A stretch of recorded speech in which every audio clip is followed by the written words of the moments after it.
Nous sommes très heureux de vous saluer, de vous accueillir au Kremlin, vous, Monsieur le Président de la République, Emmanuel Macron. Je considère comme symbolique que notre rencontre ait lieu précisément le 7 février. Cette journée ici, heure de Moscou, se termine. Mais c'est quand même justement il y a 30 ans que le document fondamental d'établissement de relations diplomatiques entre nos deux pays a été signé. C'est un document très important qui a lancé le fondement des relations de partenariat et de respect mutuel, de coopération entre nos pays. Et aujourd'hui, nos discussions avec M. Macron, conformément à la tradition, ont été très détaillées et utiles. Nous comprenons évidemment que M. le Président est venu en Russie d'abord pour parler de la thématique d'actualité de la sécurité européenne et mondiale. Et nos pays, comme membres permanents du Conseil de sécurité de l'ONU, ont une responsabilité spéciale à cet égard. D'autre part, la France assure actuellement la présidence du Conseil européen et au cours de nos discussions, nous avons procédé à un échange de vues sur les propositions russes adressées à la Russie et à l'OTAN visant à donner des garanties juridiquement contraignantes en matière de sécurité dans lesquelles il y a 3 points importants: la non-extension de l'OTAN à l'Est, l'arrêt du déploiement d'armes à portée intermédiaire et le retour à l'état de 1997, qui était donc l'année lors de laquelle a été signé l'acte fondamental de nos accords. Et tout cela, les souhaits russes n'ont pas été respectés, n'ont pas été satisfaits dans la réponse donnée le 26 janvier par nos partenaires occidentaux, qui se référait au fait que chaque pays a le droit de choisir librement ses alliances militaires pour assurer sa sécurité. Et d'ailleurs, nous n'avons jamais contesté ce droit, ce principe. Mais il n'y a pas non plus d'obligation d'accepter tous les pays dans l'Alliance. Donc, c'est la politique de la porte ouverte. Nous avons parlé de cela avec beaucoup de partenaires et aujourd'hui avec Monsieur le Président. Donc, la politique de porte ouverte est suffisamment libre. Et je pense que l'interprétation qui en est faite par les États-Unis et par d'autres pays peut être diverse en matière du caractère indivisible de la sécurité. Donc, encore une fois, ce principe qui est important pour nous, c'est que chaque pays peut assurer sa sécurité à condition de ne pas menacer celle d'autres pays. Donc cette politique de la porte ouverte, comme je l'ai dit, et je l'ai rappelé plusieurs fois, et dans cette salle récemment, notamment lors de ma rencontre avec la presse, lors de la visite du Premier ministre hongrois Viktor Orban, et l'acte fondateur signant 49 de l'OTAN dit justement, l'article 10 dit qu'on peut inviter d'autres pays européens de l'Alliance, et ce sont des pays qui peuvent apporter une contribution à la sécurité européenne. Oui. Mais cela ne signifie pas que, comme je l'ai dit, l'Alliance est obligée d'accepter d'autres membres. Enfin bon, je voulais noter aussi que la Russie veut toujours voudrait justement continuer à considérer que c'est une alliance défensive. Dans quelle mesure cela correspond à la réalité? Notre expérience et l'expérience de beaucoup d'États montrent que, par exemple, l'Irak, la Libye, l'Afghanistan et les autres grosses opérations qui ont été faites à Belgrade sans sanction du Conseil de sécurité de l'ONU, tout cela, ce sont des opérations qui ne font pas partie de ce que peut apporter une organisation pacifique.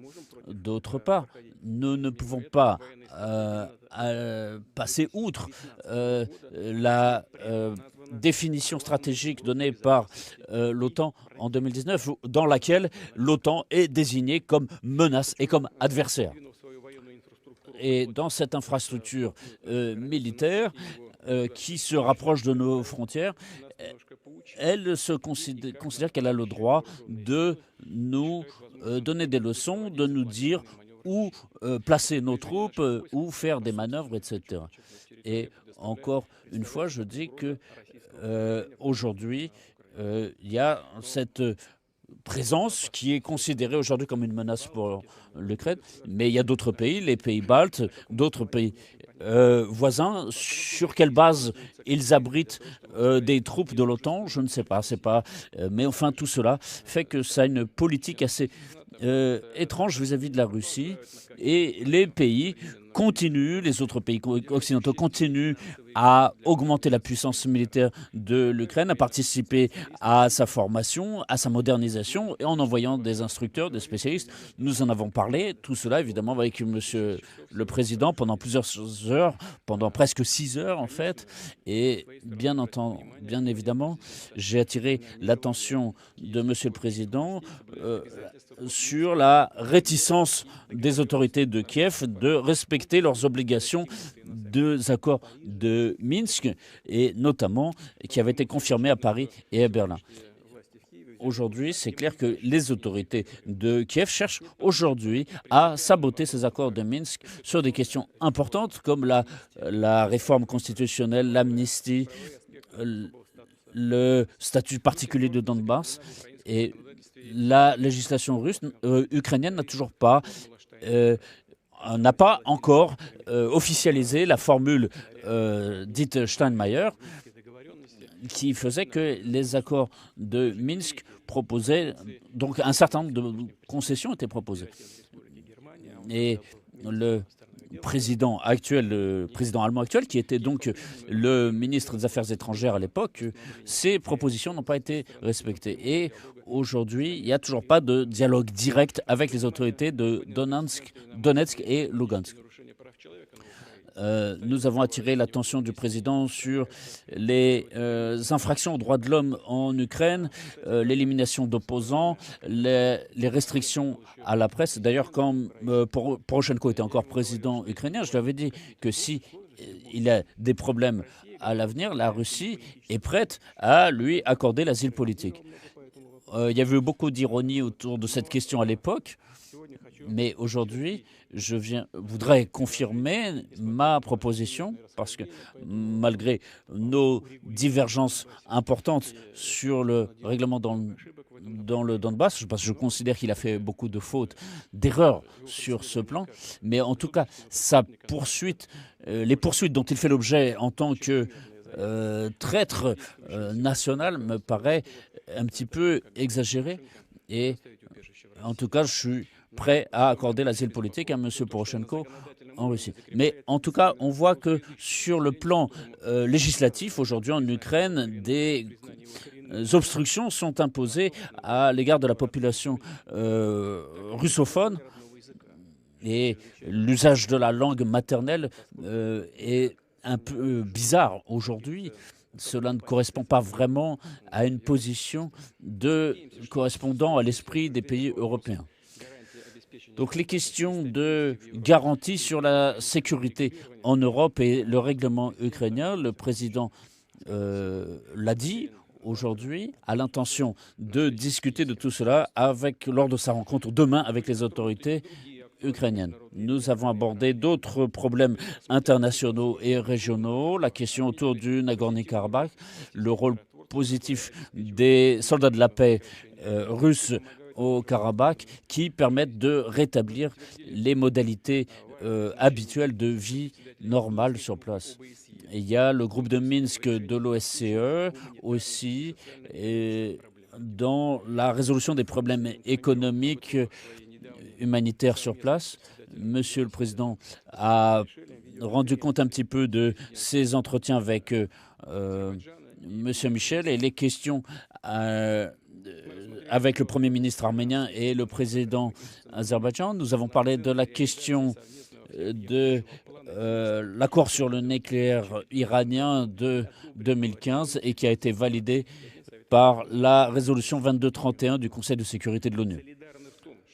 Nous sommes solidaires sur le fait qu'il faut poursuivre les efforts diplomatiques et coopérer sur la base de solutions de compromis, et cela c'est parce que c'est un document qui est important. Nous sommes bien d'accord sur le fait que là, nos positions sont tout à fait proches et comme disent les diplomates, elles coïncident. Nous avons aussi attiré notre attention sur les questions de coopération bilatérale, notamment sur le plan économique. Et nous avons noté que malgré la difficulté de la situation liée à la pandémie de coronavirus, et sur les 11 premiers mois de l'an dernier, le volume de nos échanges a augmenté de 71% et les investissements français en Russie sont de 23 milliards de dollars et cela représente plus de 600 entreprises en Russie. Et dans l'ensemble, nous voulons poursuivre cette coopération tout à fait bénéfique entre nos deux pays et dans tous les domaines, y compris sur le plan universitaire, intellectuel et culturel. Et pour finir, je tiens à remercier le président pour les efforts que la France entreprend, dirigés par lui, pour résoudre cette crise difficile dans nos relations avec l'OTAN d'une manière générale, sur les questions de garantie de sécurité sur le continent européen, pour assurer la stabilité et la confiance mutuelle, et aussi trouver une solution pour résoudre la crise qui se déroule dans l'Est ukrainien. Et donc, il y a un certain nombre de problèmes pour chaque chef d'État, notamment pour un grand pays européen. Mais Monsieur le Président a considéré qu'il était important de venir ici en Russie pour échanger sur la façon de traiter ces problèmes. Il a proposé un certain nombre de solutions. Il est peut-être encore trop tôt pour en parler. En tout cas, cela me paraît qu'il y a des opportunités pour entreprendre des mesures en commun. On va voir comment va se passer la rencontre avec le président ukrainien, mais nous sommes mis d'accord sur le fait qu'après sa visite en Ukraine, le président me tiendra au courant de ces discussions. Je vous remercie pour votre attention. Merci beaucoup, Monsieur le Président. Cher Vladimir, merci pour votre accueil dans un moment difficile à la fois par les contraintes sanitaires et les tensions qui sont à l'œuvre sur le continent européen. Et en ce jour, en effet, qui marque le 30e anniversaire de nos relations, la reprise de nos relations diplomatiques et de cet accord bilatéral que vous avez évoqué. Et je ne reviendrai pas sur ce que vous avez évoqué sur les relations bilatérales entre nos deux pays, parce que nous sommes aujourd'hui conscients de la gravité, l'un et l'autre, de la situation et de la nécessité impérative, dans l'intérêt de tous, de trouver le chemin de la préservation de la paix et de la stabilité en Europe. Et je crois profondément qu'il est encore temps. Le dialogue, à la fois historique et stratégique, que nous avons construit ensemble au cours des dernières années, peut y aider. Et c'est dans ce contexte que nous avons décidé, en effet, de nous rencontrer aujourd'hui à Moscou. Nous avons eu un échange nourri, substantiel, concentré sur les tensions actuelles et les voies de désescalade comme les garanties de nature à préserver la sécurité et la stabilité sur notre continent. Monsieur le Président, vous venez de rappeler ici quelle était la vision de la Russie. Qu'il s'agisse de l'Alliance Atlantique, des intérêts de sécurité qui sont les vôtres ou de la question ukrainienne. Je crois que chacun aura vu que vous avez une vision forte, qui parfois n'est pas la même que celle des Européens ou des Occidentaux. Le point n'est besoin ici de souligner, et qui marque très clairement des différences de vue qu'il faut assumer et que nous avons d'ailleurs regardé l'un et l'autre. Moi, je crois dans l'Europe et l'unité de l'Europe. Je pense que c'est un élément fondateur et fondamental. Et en effet, la politique de porte ouverte de l'OTAN a été actée en ce qu'elle est aussi essentielle, existentielle pour des pays comme la Suède ou la Finlande. Et il serait surprenant d'ailleurs de leur dire soudainement que l'OTAN change de ligne. Par contre, nous devons considérer ce que vous avez exprimé avec vos mots, qui sont les incompréhensions successives, les traumatismes à coup sûr, qui se sont construits durant les 3 dernières décennies, et la nécessité de bâtir les termes nouveaux qui permettront seuls la sécurité et la stabilité dans la région. Mais je ne pense pas que bâtir ces termes nouveaux passe par la révision partielle des 30 dernières années d'accords, ni de nos principes fondamentaux, ni en limitant le droit de certains Européens qui ne sont pas partie prenante des désaccords actuels. Et je pense que c'est un élément très important. Une fois cela étant posé, nous avons essayé de bâtir des éléments de convergence pour agir utilement dans les prochaines semaines. Le premier élément, c'est la nécessité de travailler très rapidement pour éviter toute escalade. L'accumulation des tensions en cours emporte un risque de dégradation brutale de l'équilibre et de la stabilité du continent. Et elle ne serait dans l'intérêt de personne, car ni la Russie ni les Européens n'ont intérêt au désordre et à l'instabilité dans une période où les peuples du continent, éprouvés sur le plan sanitaire, mais aussi économique ou sociaux, aspirent avant tout à la tranquillité et à l'apaisement. Il relève donc de notre responsabilité partagée de nous entendre sur des mesures concrètes pour stabiliser la situation et envisager une désescalade. Nous les avons évoquées ensemble. Elles devront être confirmées dans les prochains jours et prochaines semaines. Elles dépendent des consultations qui sont en cours, des échanges avec les États-Unis, l'OTAN, des concertations avec les Européens, des échanges que j'aurai aussi demain avec le président Zelensky. Je veux ici dire que le président Poutine m'a en tout cas assuré de sa disponibilité à s'engager dans cette logique et sa volonté de maintenir ses équilibres d'initiative, et en particulier en ce qui concerne la souveraineté et l'intégrité territoriale de l'Ukraine. Les prochains jours seront déterminants et nécessitent évidemment des discussions nourries que nous allons poursuivre ensemble. Mais ça implique, et je crois que c'était très clair dans le propos que vient de tenir le président Poutine et l'échange que nous avons eu, une désescalade sûre et durable nécessite d'avancer sur les questions de fond. C'est le deuxième grand type de sujet sur lequel nous avons longuement discuté, qui est la volonté de travailler ensemble sur les garanties de sécurité qui nous permettront de construire un nouvel ordre de sécurité et de stabilité en Europe. Cet ordre dispose tout d'abord d'un socle que nous avons bâti et acté ensemble en tant qu'État souverain, conformément aussi au principe de continuité de la vie des États. Je parle là de la Russie et de la France, mais de tous les autres États qui sont partie prenante à ces traités. Ce socle, ce sont les principes fondateurs de la sécurité européenne, auxquels nous avons collectivement souscrit dans la Charte de Paris, puis réaffirmés dans les déclarations subséquentes de l'OSCE. Ces droits qui découlent de la souveraineté ont été, force est de le constater, violés ou battus en brèche sur notre continent. Je pense par exemple au respect de l'intégrité territoriale des États, au non-recours à la menace ou à l'emploi de la force, à l'inviolabilité des frontières, à la non-intervention dans les affaires intérieures ou à l'exécution de bonne foi des obligations du droit international, comme au respect des droits de l'homme et des libertés fondamentales.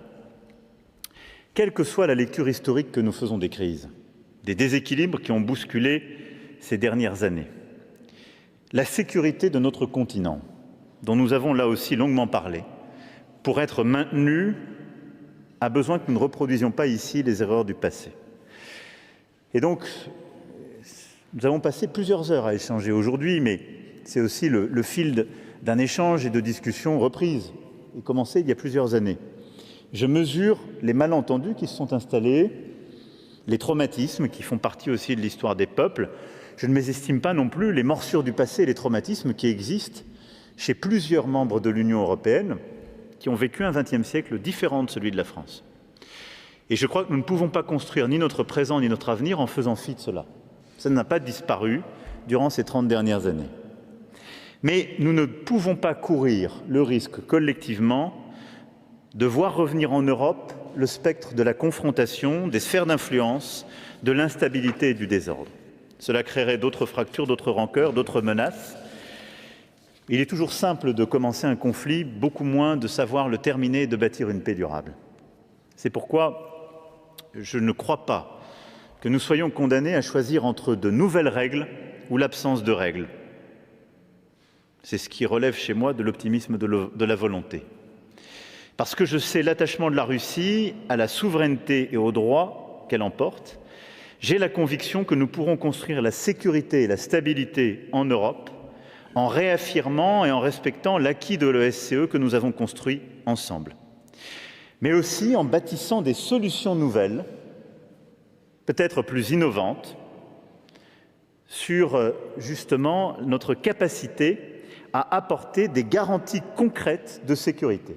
Nous l'avons évoqué de manière très directe, en respectant les intérêts, les éléments de sécurité et de stabilité pour tous nos frères européens, mais en respectant les demandes et les garanties qui sont posées par notre voisin et ami russe. J'ai dit au président Poutine ma préoccupation à cet égard sur le projet de nouvelle constitution de la Biélorussie, qui propose de supprimer 2 notions fondamentales de son statut depuis 1994 et l'appel du 27 décembre dernier du président Loukachenko sur les armes nucléaires. J'ai à cet égard, je dois le dire, été rassuré par le président Poutine. Tout cela est un point de préoccupation car il vient accroître les déstabilisations. Et donc bâtir ensemble, dans le respect de nos fondamentaux, des garanties concrètes de sécurité pour les États membres de l'Union européenne, pour les États de la région, l'Ukraine, la Géorgie, la Biélorussie, et pour la Russie, c'est exactement l'ambition que nous devons poursuivre.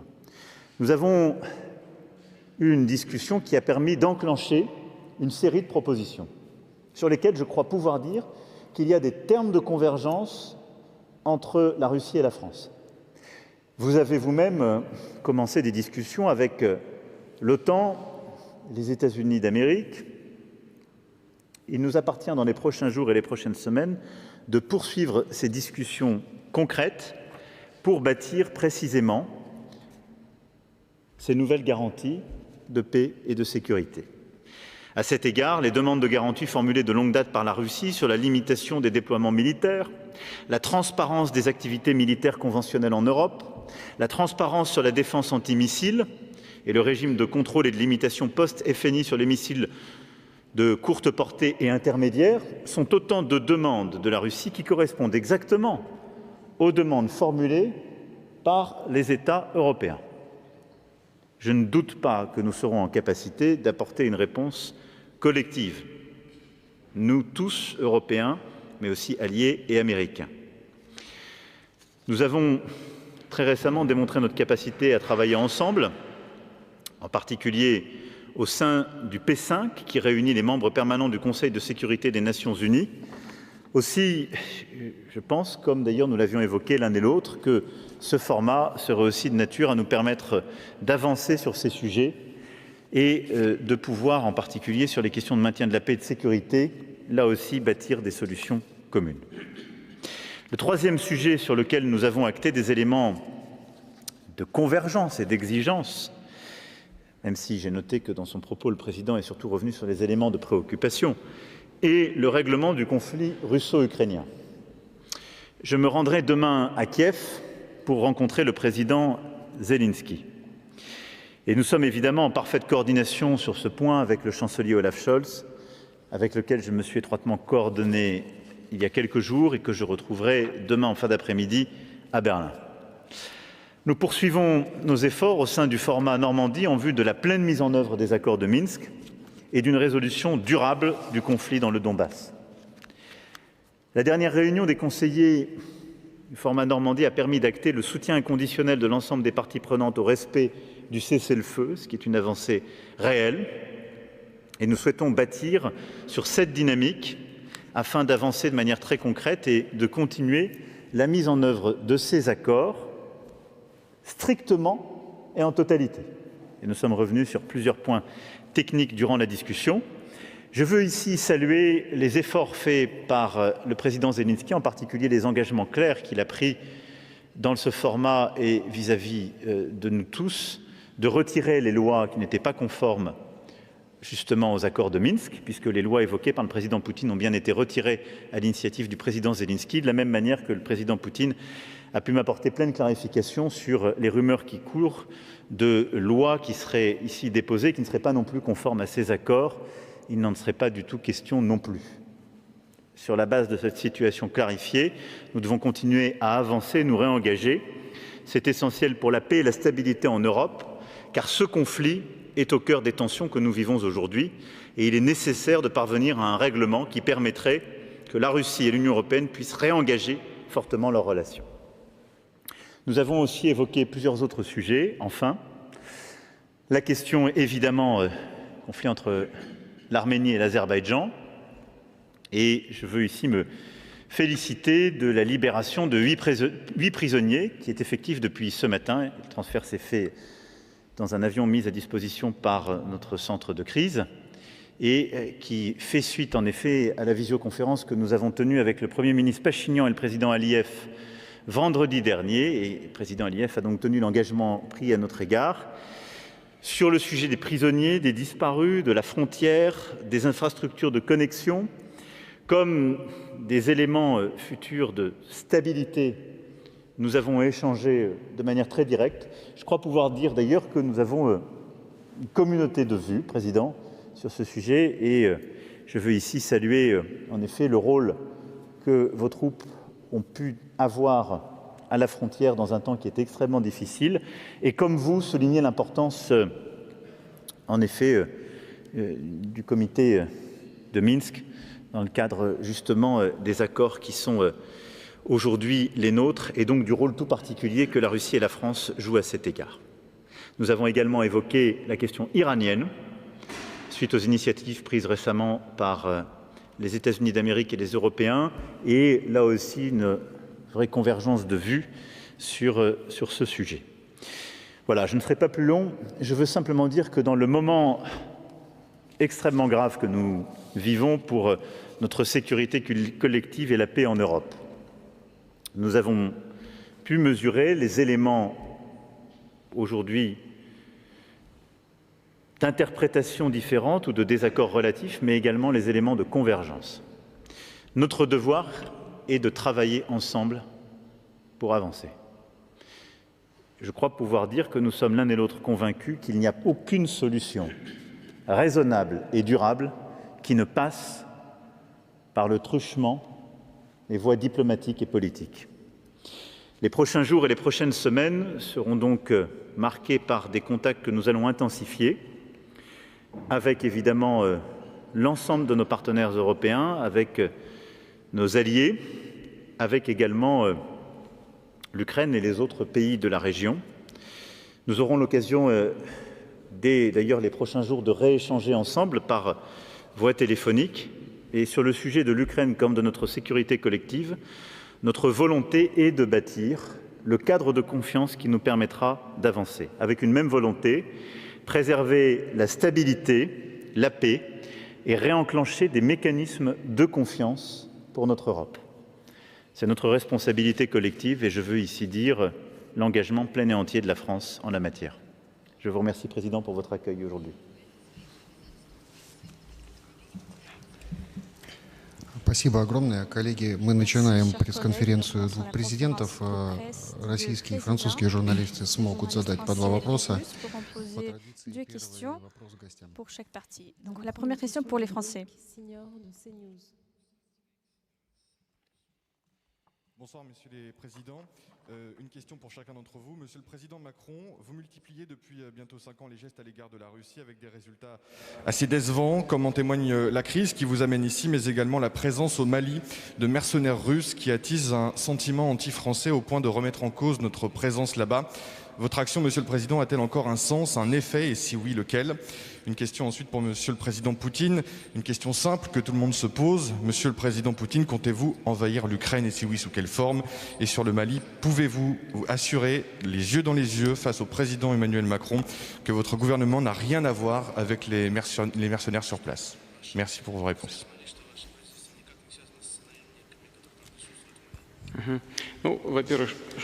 Premièrement, en ce qui concerne le Mali, le président m'a posé plusieurs fois la question, nous en avons parlé en détail, et Monsieur le Président connaît notre position.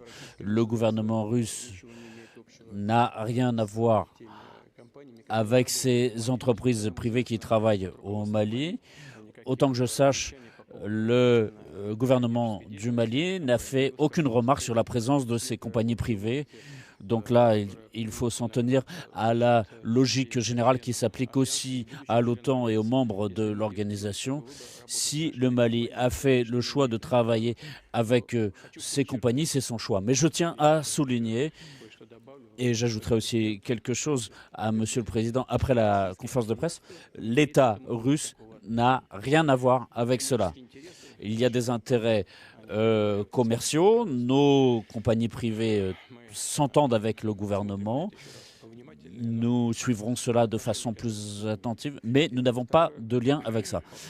Deuxième point, à propos de la situation en Ukraine et à propos aussi de ce dont nous avons parlé, de notre préoccupation. Je l'ai dit ici même, au même endroit, il y a quelques jours, lors de la conférence de presse que j'ai donnée après mon dialogue avec le Premier ministre hongrois.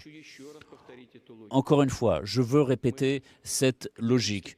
Nous sommes catégoriquement contre l'extension de l'OTAN avec l'ajout de nouveaux membres à l'Est, parce que cela constitue une menace supplémentaire d'extension à proximité de nos frontières. Et ce n'est pas nous qui bougeons vers l'OTAN, mais c'est l'OTAN qui bouge vers nos frontières. Donc, encore une fois, quand on accuse la Russie de s'étendre, c'est illogique. Ce n'est pas nous qui nous approchons des frontières, c'est eux qui s'approchent de nos frontières. Ça, c'est la première chose. Deuxièmement, pourquoi est-ce dangereux d'admettre l'Ukraine? Regardez, les pays européens, y compris la France, considèrent que la Crimée, par exemple, fait partie de l'Ukraine. Mais nous considérons que c'est une partie de la Fédération de Russie. Ici, des tentatives sont entreprises pour changer cette situation par la voie militaire, alors que c'est doctrinalement écrit dans les documents par l'Ukraine que la Russie est l'adversaire et que la Crimée doit recourir à la force militaire. Donc ce 5e article de l'OTAN n'a pas été supprimé. Et récemment, le président Biden a rappelé que l'article 5 est important. Ça veut dire que donc il y aura une confrontation militaire entre l'OTAN et la Russie. Est-ce qu'on va se battre avec l'OTAN? Mais c'est la deuxième partie de la question. Et vous voulez vous battre avec la Russie? Demandez à vos lecteurs, aux gens en Russie, demandez si les gens veulent se battre avec la Russie. Mais posez-leur la question. Est-ce que c'est ça que vous voulez? Donc, notre préoccupation est dictée par le souci de la sécurité européenne. En ce qui concerne le Donbass, les autorités ukrainiennes disent qu'elles ne vont pas respecter les accords de Minsk. Ils disent qu'ils ne le feront jamais parce que ça casserait l'État, la structure de l'État ukrainien. Alors, est-ce qu'ils vont respecter ces accords ou pas? C'est une question. Alors, on parle des garanties de sécurité de notre côté. Et qui va nous apporter des garanties de sécurité? Déjà, 2 fois, les autorités ukrainiennes ont décidé de résoudre la question du Donbass par la voie militaire. Après le premier essai, il y a eu les accords de Minsk, qui ont été validés par le Conseil de sécurité de l'ONU. Ils vont respecter ces accords ou pas? Qu'est-ce qu'on doit penser, nous, de ça? 2 fois déjà, ils ont essayé. Et qui garantit qu'il n'y aura pas de 3e fois? Donc ça, ce sont des questions qui ont besoin d'être étudiées en détail, de façon générale. Et je remercie le Président d'avoir permis justement que nous discutions encore une fois de ces questions ici à Moscou. Ce sont des questions de sécurité qui ne concernent pas seulement la Russie, mais le monde entier, toute l'Europe. Nos propositions ne parlent pas seulement de l'extension de l'OTAN, mais aussi, c'est le 2e point, c'est le non-déploiement d'armes offensives à nos frontières. Alors si tout le monde veut la paix, et si tout le monde veut la confiance, qu'est-ce qu'il y a de mal ici? Ne pas déployer des armes offensives à proximité de nos frontières. Est-ce que quelqu'un peut me dire en quoi c'est mauvais? Ou si l'OTAN est une organisation pacifique, qu'est-ce qu'il y a de mal alors à revenir à l'infrastructure telle qu'elle était au moment de la conclusion de l'accord de 1997? Voilà. Nous créons les conditions pour des conditions de sécurité. Donc, encore une fois, il y a des obligations sur la politique de la porte ouverte. Mais, encore une fois, ça, c'est aussi une question cruciale pour nous. Et j'ai expliqué pourquoi. Voilà, nous avons parlé de cela pendant presque 6 heures. Et demain, Monsieur le Président sera à Kiev, et nous sommes bien d'accord. Il m'a en tout cas exposé son plan et je lui suis très reconnaissant d'avoir consacré tant de temps à cela et de chercher une solution qui puisse satisfaire tout le monde. Pour revenir à votre question, je pense que d'abord c'est la responsabilité de la France d'avoir une relation la plus forte possible avec la Russie. Nous sommes deux grands pays européens et du concert des nations, deux puissances dotées, membres du Conseil de sécurité des Nations Unies. La relation bilatérale est importante, à la fois pour que la relation se développe et que sur les grands sujets internationaux, on puisse bâtir des solutions communes. C'est ce que nous essayons de faire sur des questions comme la question iranienne. C'est des choses aussi sur lesquelles nous essayons de trouver des voies de convergence, sur la question comme la Libye ou autre. Nous avons eu des désaccords, nous avons su bâtir parfois des accords et des compromis. Donc pour moi, c'est une évidence. La deuxième chose, c'est que, et je crois que là-dessus nous nous rejoindrons avec le président Poutine, la Russie est européenne. Qui croit à l'Europe doit savoir travailler avec la Russie et trouver les voies et moyens de construire l'avenir dans l'Europe et avec les Européens. Est-ce que c'est chose aisée? Non. Mais est-ce que l'Europe s'est faite sur des initiatives aisées dont les résultats étaient à effet immédiat? Non plus. Donc est-ce que la tâche a une part d'ingratitude? Oui, résolument. Est-ce que pour autant il convient de l'abandonner? Non. Enfin, je pense que la France, parce que c'est sa vocation, parce qu'il se trouve que c'est son rôle durant ce semestre où nous avons la présidence tournante du Conseil de l'Union européenne, est aussi de porter la voix européenne et de savoir prendre en compte les termes d'une discussion complexe avec un grand voisin comme la Russie, qui est déterminant pour notre sécurité collective, mais aussi porter la voix et les contraintes et les exigences de tous les pays européens.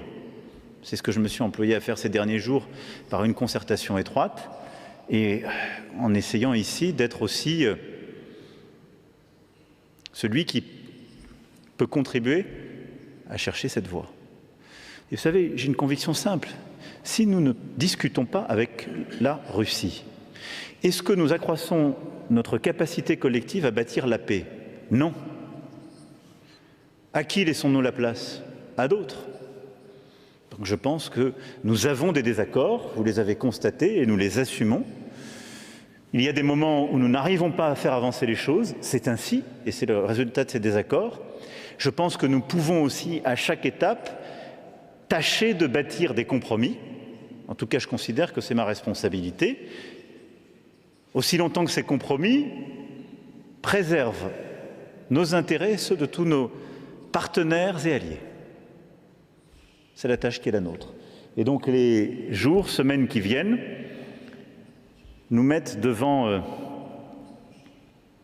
cette tâche ardue qui va consister à inventer des solutions nouvelles pour porter ces garanties tout en respectant nos principes fondamentaux et cette relation de voisinage. Notre géographie ne changera pas. Donc nous continuerons. Коммерсант, пожалуйста. Коммерсант, allez-y.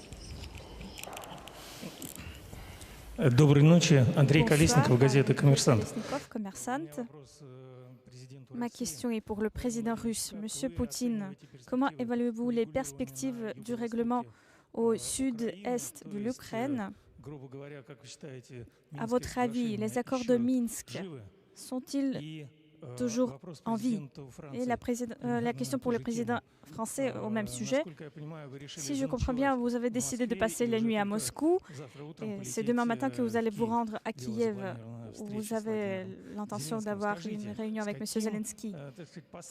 Quel sera votre message pour partager à Kiev, compte tenu des déclarations récentes qui viennent de là, par exemple sur le fait que les accords de Minsk s'y sont mis en œuvre, et on sait que la France est un pays garant des accords de Minsk, donc ça va détruire la souveraineté, l'État de l'Ukraine.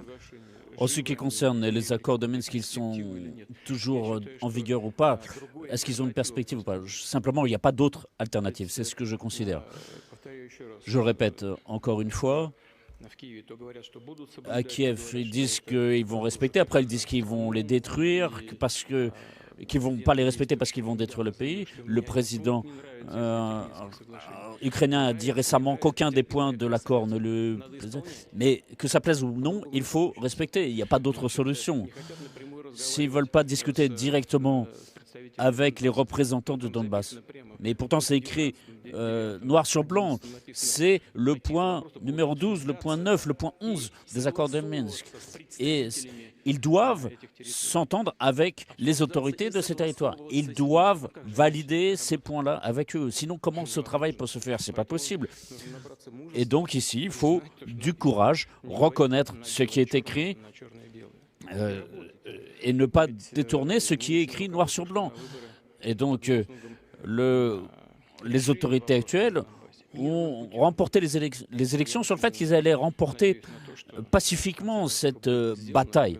Et j'espère que, enfin, cela va être fait et qu'il y aura une prise de conscience qu'il n'y a pas d'autre solution. Toujours, encore une fois, c'est même Poroshenko. Il est accusé de trahison nationale. On fait allusion au fait qu'il a signé ces accords. Oui, il les a signés. Et alors, tout le pays l'a accepté à l'époque. Ça a été confirmé par une résolution du Conseil de sécurité de l'ONU. Et je n'ai pas plaisanté quand j'ai dit que le temps viendra où nous serons prêts à lui fournir l'asile politique pour des conditions, pour des raisons humanitaires. Humanitaires, c'est ce que j'ai dit. Voilà, c'est ce que j'avais dit et c'est ce qui se passe. Et maintenant, il fait l'objet de poursuites. Donc tout cela, c'est des choses qui concernent la lutte interne. Et je propose de s'élever au-dessus de cela et de considérer les choses dans une perspective historique, stratégique pour l'Ukraine elle-même. Travailler à sa coopération avec la Russie dans des conditions de stabilité et de paix pour tout le monde, pour tous les acteurs de la scène internationale. Quelques éléments peut-être de réponse, monsieur. La première chose, c'est qu'aujourd'hui, le président Zelensky est le président d'un pays aux frontières desquels il y a 125 000 soldats russes. Donc, oserais-je dire, ça rend nerveux. Et c'est un fait nouveau de ces derniers mois, ça n'était pas tout à fait la réalité au début de l'année 2021. Donc je veux ici saluer, malgré tout, puisque vous avez ici l'esprit de citer une remarque récente, je trouve que dans le concert des commentaires politiques internationaux, le président Zelensky fait partie de celles et ceux qui ont un grand sang-froid, qu'il faut saluer. La deuxième chose, c'est que quand les accords de Minsk ont été signés, il n'y avait pas cette intensité de présence militaire russe aux frontières. C'est aussi pour ça que c'est pour nous un élément de changement profond. Il ne faudrait pas que ça vienne dénaturer les discussions, les brouiller. Ça fait partie des discussions que nous avons eues avec le président Poutine. Et quand je parle de stabilité puis de désescalade, c'est bien de cela dont il s'agit. Qu'il s'agisse de la frontière russe-biélorusse. Ensuite, de manière très claire, la solution à la crise ukrainienne ne peut être que politique et les bases ne sont que les accords de Minsk. Et le bon format, le format Normandie, où je vous le rappelle, il y a autour de la table l'Ukraine, la Russie, la France, l'Allemagne. Ces accords prévoient une série d'initiatives et de progrès. Ils sont à conduire dans les prochains jours et les prochaines semaines. C'est sur cette base-là que nos conseillers se sont réunis il y a maintenant une dizaine de jours à Paris pour la première fois depuis de longs mois un communiqué conjoint et une reprise du processus. Il y a des discussions très sensibles sur les questions de statut, d'élection, de modifications constitutionnelles qui sont en cours et qui connaîtront de nouveaux développements dans les heures et les jours qui viennent. C'est dans ce cadre-là que nous pourrons avancer. J'ai eu à plusieurs reprises le président Zelensky avant de venir, j'ai pu le dire au président Poutine lors de notre échange, c'est bien les accords de Minsk qui seuls peuvent prévaloir au règlement de la crise, du conflit russo-ukrainien à ses avancées, et le format Normandie qui l'accompagne. C'est ainsi que nous entendons avancer, et c'est sur cette base que j'aurai demain des échanges avec le président Zelensky. Une question de Valérie Gaz, Radio France Internationale.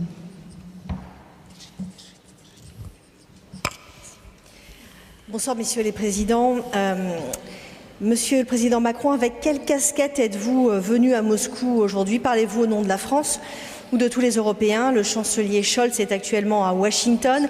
N'aurait-il pas mieux valu venir à deux, comme l'avaient fait François Hollande et Angela Merkel en 2015, pour montrer l'unité de l'Europe? Monsieur le président Poutine, Emmanuel Macron est-il pour vous le seul interlocuteur en Europe? Vous avez dit qu'il était un interlocuteur de qualité, ou le considérez-vous comme un intermédiaire pour faire passer des messages à tous les Européens? Et Monsieur Macron, si vous pouvez aussi nous donner la réponse sur la force Wagner qui a été évoquée tout à l'heure, nous donner votre avis sur l'implication de l'État russe. Merci.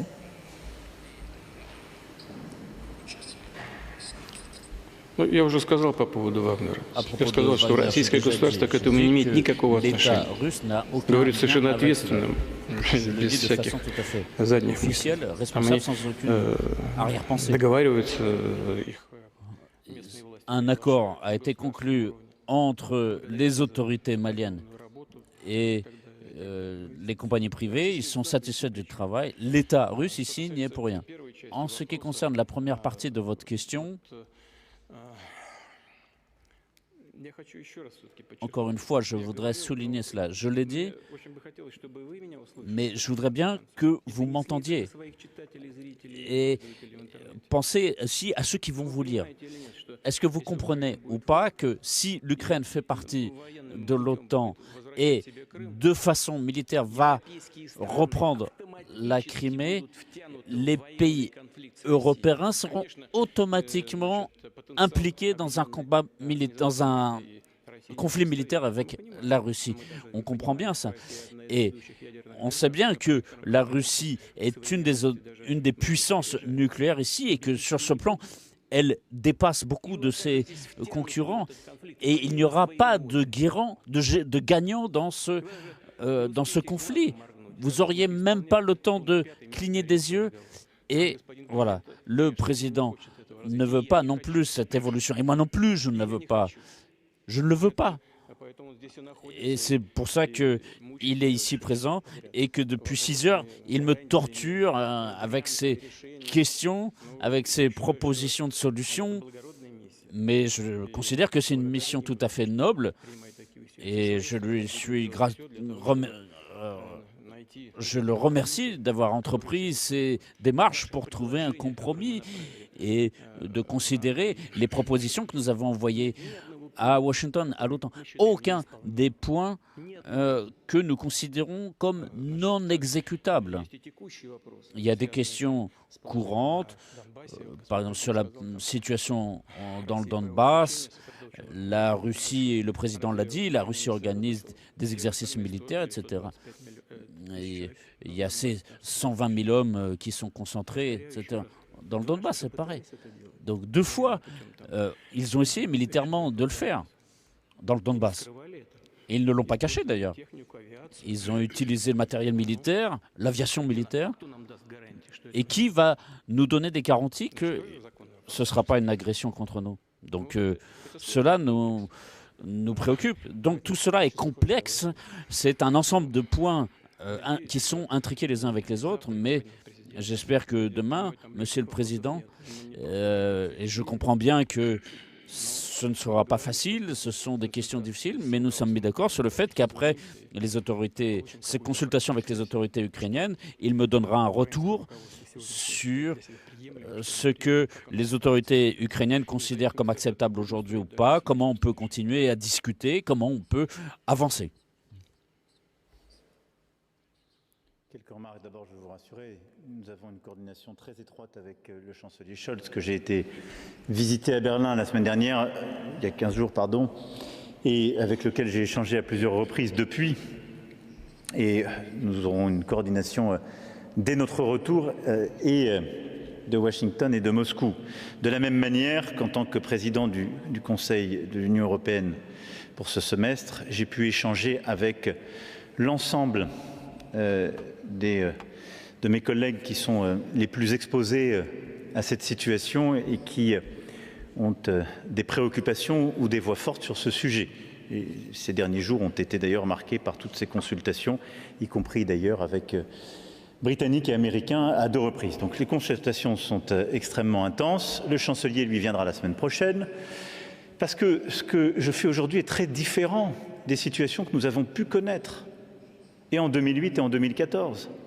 Nous ne sommes pas dans une situation de guerre chaude, comme il y a eu en Géorgie ou en Ukraine. Nous sommes dans une situation de tension extrême, à un niveau d'incandescence que l'Europe a rarement connu ces dernières décennies, dont vous avez compris que c'est essentiellement un sujet entre Russie et OTAN et au fond sur notre sécurité collective. C'est donc un processus que nous entamons. Mais c'est profondément différent des situations auxquelles vous faites référence. C'est pourquoi nous allons continuer d'abord cette concertation très étroite, mais sur la base de l'échange que nous avons eu aujourd'hui, nous allons aussi avancer, essayer d'enclencher un mécanisme nouveau. À situation nouvelle, réponse forcément différente. Sur Wagner, la réponse du président est claire. La France ne connaît que les États et la lutte contre le terrorisme. Et donc, nous prenons nos décisions au regard de nos relations avec des États souverains, avec un agenda qui est la lutte contre le terrorisme et en étroite coordination avec la région, en l'espèce la CEDEAO et l'Union africaine. C'est ce que nous continuons de concerter, ce sur quoi nous trancherons. РИА Новости, пожалуйста. РИА Новости, allez-y. Добрый вечер, РИА Новости, Елена Глушакова. Если позволите, я бы хотела вернуться к теме гарантии безопасности. Вы о ней упоминали, но общее впечатление складывается. Nous avons une impression générale qu'après la situation où l'OTAN et le Washington ont répondu à cette question, cette question reste sous silence. Monsieur Macron, à votre avis, pour les Européens, les garanties à la Russie, c'est un sujet fermé et voyez-vous des moyens de résoudre ce problème? Monsieur Poutine, je voudrais préciser, la Russie a eu la réponse, qu'allez-vous faire ensuite? Je voudrais aussi revenir à vos paroles.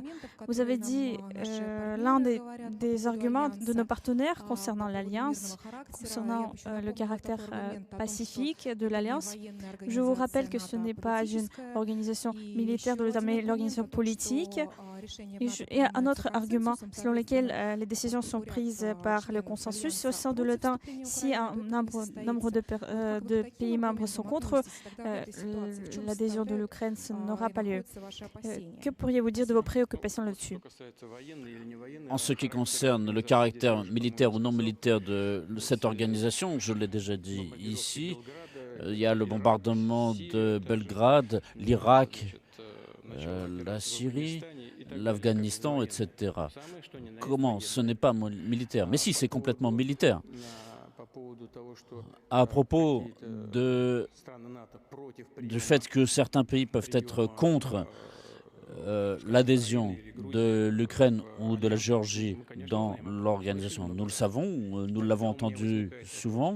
Et donc j'ai une question. Si c'est comme ça, pourquoi ces pays, en 2008, ont signé à Bucarest un document qui fait que les portes sont ouvertes à ces pays au sein de l'organisation?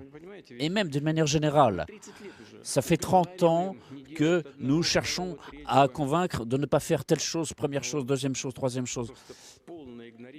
Et nos préoccupations sont complètement ignorées, passées sous silence.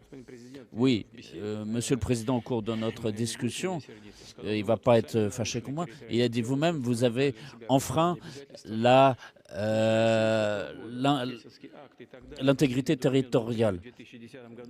Donc, il y avait eu en 1975 l'acte final qui avait été adopté. En 2010, il y avait l'acte d'Astana. C'est-à-dire que la sécurité d'un pays ne doit pas se faire dépendre de l'autre sécurité d'un autre pays. Ce n'est pas tout à fait comme ça. Est-ce que nous avons fait d'autres opérations en 2014 en Crimée? Nous n'avons jamais fait ça. Dans aucun pays, nous n'avions même pas en tête cela. Et pourquoi les pays occidentaux ont soutenu ce coup d'État? La source du pouvoir en Ukraine, c'est un coup d'État depuis ce moment-là, et non pas la volonté du peuple. Oui, ensuite, il y a eu des élections, des réélections, mais à l'origine, ce pouvoir est issu d'un coup de force. Du sang a coulé. Et par conséquent, dans ces conditions, nous étions obligés de défendre les personnes qui, en Crimée, vivent sur place et ont fait appel à nous. Pourquoi vous les avez mis dans cette situation? En 2014, des représentants de plusieurs pays, de pays européens, sont venus apposer leur signature en tant que pays garant pour le processus. 3 jours après, par la force, le pouvoir a été conquis. Ils ne respectent rien et ils nous demandent de respecter les accords. Écoutez, ça ne marche pas comme ça. Ce jeu dans le bac à sable, ça ne nous plaît pas. Donc, si vous êtes d'accord, il y a ce qu'il y a aujourd'hui. À partir de là, il faut trouver une solution, il faut chercher. Et c'est ce que nous avons fait pendant plusieurs heures. Et nous avons l'intention de poursuivre ce travail. Qu'est-ce que nous allons faire plus tard? Là, nous allons préparer une réponse aux documents que nous avons reçus de Bruxelles et de Washington. J'ai informé dans les grandes lignes le président. Nous allons envoyer cette réponse à Washington et à Bruxelles. Il y a effectivement des points qu'on peut discuter. Ils sont secondaires, mais en tout cas, on peut en parler. Sur les questions cruciales, nous n'avons pas de réponse. Mais sur les réponses que nous avons reçues, nos partenaires nous demandent de ne pas publier leurs réponses. Reconnaissez-les, c'est un peu curieux quand même de ne pas pouvoir. Pourquoi ils ne veulent pas l'exposer? Mais je ne vais pas révéler chaque point, mais sur les points clés, c'est-à-dire la non-extension de l'OTAN, le non-déploiement d'armes offensives à nos frontières et le retour au statu quo de 1997, il y a ces différents points, il n'y a même pas de réponse à cela. Non, oui ou non. Comme si nous n'avions même pas posé ces questions. Et ils ont contourné tout le reste. Il y a quelques clichés politiques et des propositions sur des points qui sont secondaires. Je ne considère pas que le dialogue est terminé. Nous allons rédiger des réponses. Nous allons les envoyer à Washington et à Bruxelles. Le président a été informé de la teneur de notre position. Le propos introductif du président, comme sa réponse, montre les désaccords qu'il y a, les malentendus, et la lecture des dernières décennies qui n'est pas aujourd'hui partagée entre les alliés de l'OTAN et la Russie. C'est un état de fait.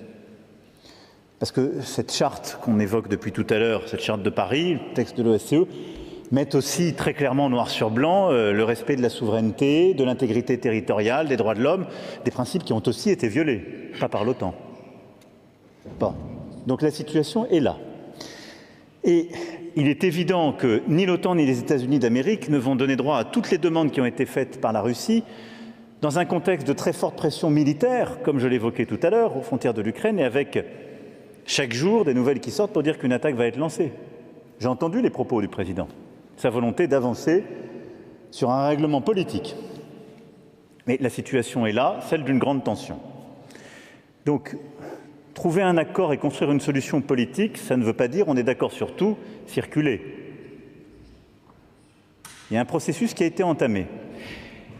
Est-ce que l'échange de lettres est un processus qui permet, sur des sujets aussi complexes, de régler les choses? Je pense qu'il trouvera à un moment donné ses limites. Est-ce que la seule question de l'OTAN permet de régler tout? Je ne crois pas non plus. Elle est essentielle. Je pense qu'il y a d'autres sujets de fond pour bâtir nos garanties, nos sécurités collectives. Ça a été le fruit de nos discussions d'aujourd'hui. Et donc, ma conviction, c'est ce pourquoi je suis là aujourd'hui, c'est que nous avons besoin d'un réengagement collectif, celui de la Russie, celui des États-Unis d'Amérique dont je me félicite, celui des Européens et de l'ensemble des alliés, pour concrètement, d'abord essayer au maximum de lever les malentendus du passé, parce qu'il y en a, de revenir sur nos traumatismes qui ne sont aujourd'hui en train de revenir et de créer au fond des lectures complètement orthogonales de ce qu'est l'Europe des 30 dernières années, mais surtout de bâtir des solutions utiles. Donc moi, la priorité, si je peux être très clair avec vous, c'est la stabilité de la situation sur le plan militaire à court terme. qu'il n'y ait aucune provocation ou escalade. C'est le principal objet de ma visite, ici et demain à Kiev. Sur cette base, c'est que le dialogue qui a été noué avec l'ensemble des parties prenantes, OTAN, États-Unis d'Amérique, Européens, se poursuivent pour bâtir au fond des solutions de court et de moyen terme. Avec quel objectif? La sécurité de tous. Il n'y a pas de sécurité pour les Européens s'il n'y a pas de sécurité pour la Russie. Mais ce que j'entends là, c'est ce que j'ai entendu hier en parlant à mes collègues en Lettonie, en Estonie, en Lituanie, en Pologne ou ailleurs. Ils ont les mêmes craintes. Et ils ont le sentiment aussi que les mêmes accords avaient été violés, qu'on leur avait promis qu'il n'y aurait pas de déploiement, qu'il y a eu des déploiements. Donc, il nous faut des processus de transparence, de désescalade. Il nous faut rebâtir ces solutions concrètes, ensemble. Parce que nous vivons de part et d'autre de frontières communes et partagées. Et donc, les prochaines semaines doivent être consacrées à cela, et en même temps, aussi à notre capacité à bâtir cette sécurité en respectant pleinement la souveraineté et l'indépendance de plusieurs États qui ne sont pas membres de l'Union européenne ou de l'OTAN, mais qui sont pour autant dans la région. Je pense à la Biélorussie, je pense à l'Ukraine évidemment, je pense à la Géorgie, je pense à la Moldavie, qui sont des États dont l'indépendance, la souveraineté doit être aussi pleinement respectée, car celles-ci participent de notre sécurité collective. Et donc il faut bâtir les termes de celle-ci.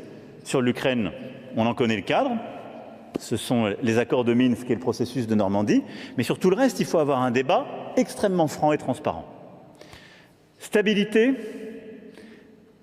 création des conditions de confiance pour aller vers une désescalade, ce qui suppose de construire les termes nouveaux sur la base de nos valeurs et de ce que nous avons acté il y a 30 ans, mais en regardant aujourd'hui nos désaccords et la situation, mais bâtir des solutions nouvelles tous ensemble pour cette sécurité, cette stabilité collective. Nous avons esquissé quelques pistes dans notre tête-à-tête avec le président Poutine. Je vais m'employer, essayer de tirer celle-ci. Je sais que lui aussi s'emploiera à travers les réponses qu'il fera à l'OTAN, aux États-Unis d'Amérique, à poursuivre ses propres solutions. Mais par l'intensification de ces dialogues, le fait que nous nous reparlerons dans quelques jours, que nous apprécierons d'ailleurs des nouvelles initiatives à prendre, ensemble, et avec toutes les parties prenantes considérées, je suis sûr que nous arriverons à un résultat.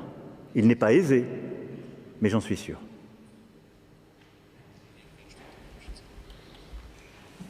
Спасибо, коллеги. Merci. Спасибо. Merci beaucoup. Спасибо. Je vais par là.